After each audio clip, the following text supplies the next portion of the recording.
Hey everyone, Brc-20 here. So in today's video, I'm going to be covering BRC-20, which I'm sure some of you have heard of already, but it's the latest hype coming up. There's tokens basically that are going to be tradable on the Bitcoin network. Shitcoining on Bitcoin, that sounds super hyped, and I think it's definitely something that people should be looking at. Not necessarily investing in, but taking a look at for sure, seeing what it's all about, seeing if there's gains to be made. And in this video, I'm going to be trying to show you guys as simply as possible how to take part in it, how to use it, since I must say it is quite complicated for some people.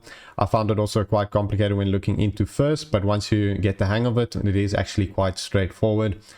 So in this video, we're going to be covering what is BRC-20, how does it work, how do you use the wallets and which wallet options do you have, and how do you mint free tokens and trade and sell. That's basically what you need to know in order to take part in this BRC-20 hype.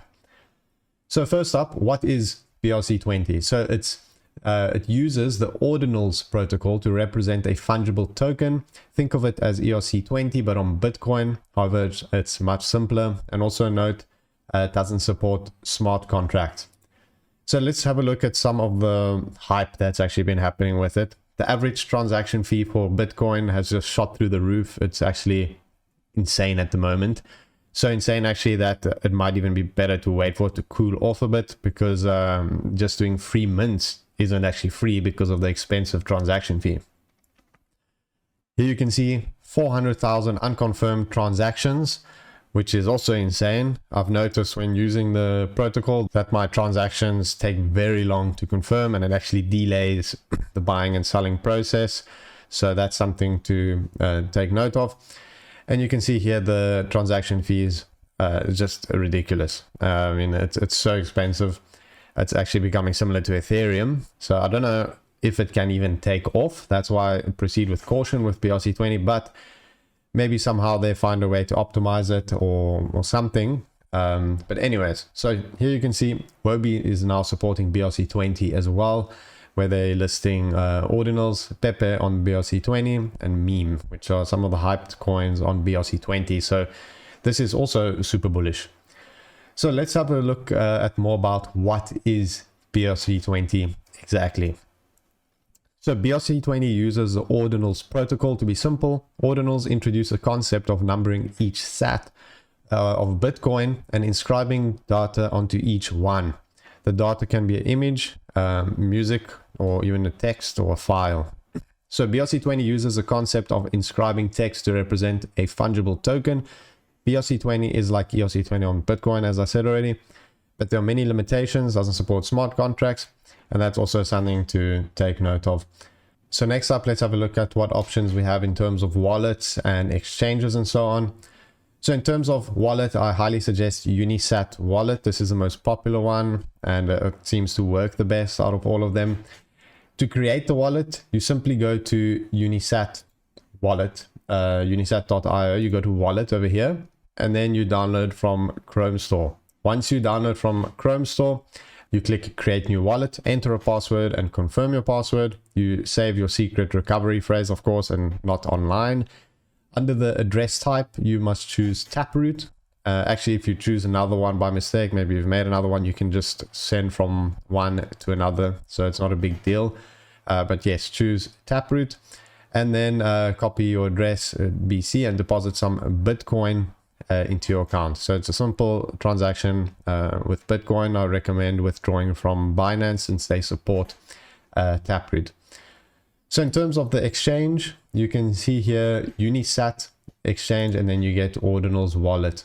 So both of these have their own marketplace. If you click on unisat.io, you can see here the marketplace where you can check which coins you want to trade and buy and sell and so on. And also on Ordinals wallet, click under BRC-20, you can see here the different tokens they have for trade.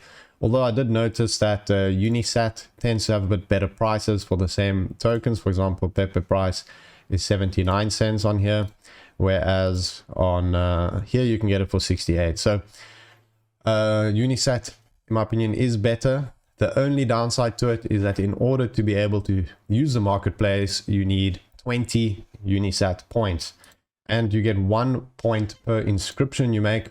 And you can do this by simply going text here. You can type anything you want. You click next, next, and then you submit and pay invoice. But you can see the fees are very high at the moment. You can end up paying $10 for one, and you need 20 points. So there is no way around this. What I do recommend is checking upcoming BRC tokens. So you can check here in progress. Maybe there's something with some potential or anything like that. For example, ohms, if you want to mint that, you can see the ones that are in progress, the ones that are completed, you cannot mint. So let's go to ohms, which is only just under halfway done. Click on that, click mint directly. Then you choose here how many, and repeat mint, you do 20. So you click next, next, and then you see here, it's going to mint 20. That's going to give you 20 points, which will let you use the marketplace. Unfortunately, due to the fees, that's going to cost you $210. But there was a project that came out, and I already did that mint.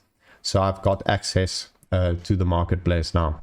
So if you aren't willing to mint that $200 fee of free mints, then you can always use Ordinal's wallet. You can choose whichever token you want to trade. Let's say we want to buy some Pepe. Click on Pepe, and then you can see here it's listed in lowest price. And that is decided by the amount of Pepe for sale and the price of Pepe for sale. So it's 68 cents per Pepe, and he's selling 2,000 Pepe. It works out the cheapest at 68 cents. Whereas you can see here, this guy is selling 6,000 Pepe at 69 cents per Pepe. So that's 0.15 Bitcoin. So if you want to buy this Pepe, you just simply click on buy now. Simple as that. Will pop up in your wallet, and then in your wallet you just have to sign the transaction and you will buy it. Simple as that. So if you are willing to pay that fee or wait until the fees come down and you use Unisat marketplace, it's pretty much the same. So let's have a look at something we can buy here. You can see the prices are quite wrecked at the moment, which could be a good entry, could keep going down, who knows. But let's have a look at one that's got quite high volume Bitcoin. So I'm going to look at Bank over here. It's down 85%, which is wrecked. But anyway, so you can see 4 cents. That's 149 sats per one bank, which comes to 4 cents.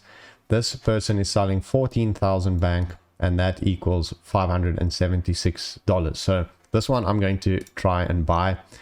So let's click on buy here. You can see it comes up with the total value in sats, service fee, deployer royalty, network fee, and the total amount is going to be $375. So that includes that $20 fee, and I'm getting $350 worth of sats. Then there's also the service fees and so on.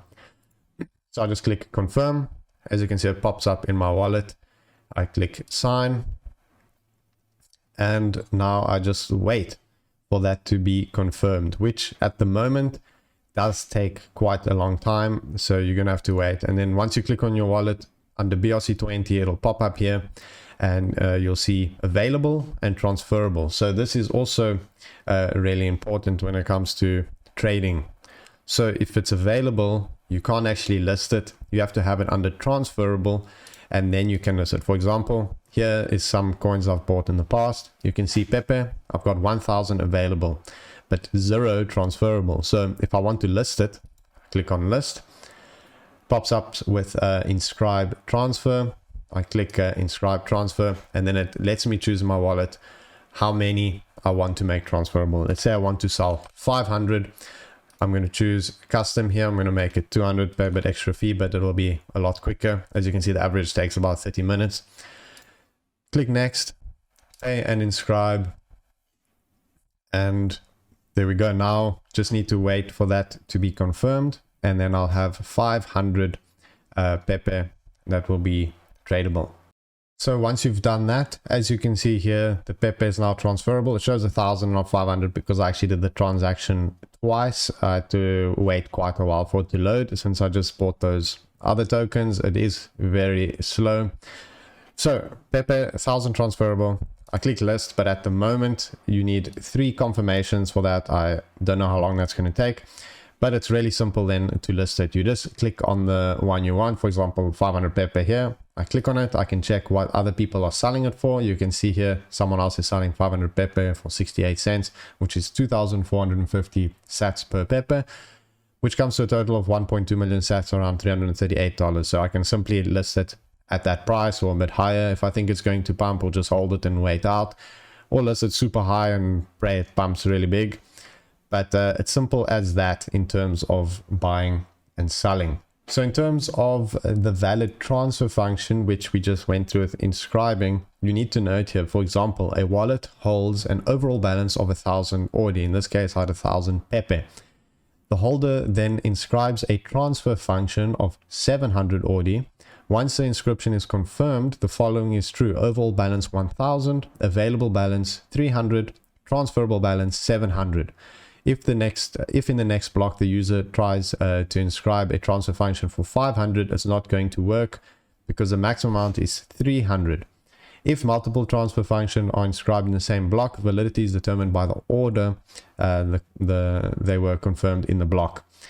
So if you want to change your mind and no longer want to transfer the transfer function, and you want to restore the available balance to the overall balance and invalidate the transferable balance, then you must simply transfer the transfer function inscription to yourself. So that's something important to note.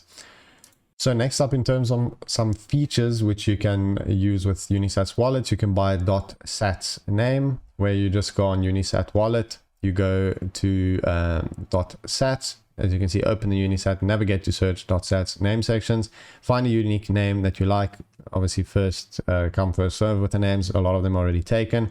Make an order of your sats name in the Inscribe tab, write the name that you have already checked for uniqueness in full format, like urdc.sats. You can see here under Inscribe and sats, press next, enter the Bitcoin address you want to receive that, and choose your network fee, and then make the payment. Simple as that. Also, you can deploy your own BRC-20 token. Simply navigate to the BRC-20 section on unisat.io. Make an order of your BRC-20 token in the Inscribe tab. Instead of on mint, you click deploy. You choose your ticker, total supply, and limit per mint, and click deploy. And then you enter your Bitcoin address to receive the BRC-20 and select the network fee. And then you make your payment. And it's as simple as that. So hopefully this video helped you guys with learning a bit about how BRC-20 works. It is really straightforward. It just has a lot of tweaks it needs to have. It's really slow. It gets really congested. So I don't know if it will take off or how it will take off, but it's definitely something to check out and keep an eye on. Obviously, it's best to stay up to date with everything new in crypto, looking for the most of every opportunity. Definitely follow my Telegram, follow me on Twitter, and subscribe to the channel. I'd really appreciate that. And I'll see you guys next time. Thanks for watching.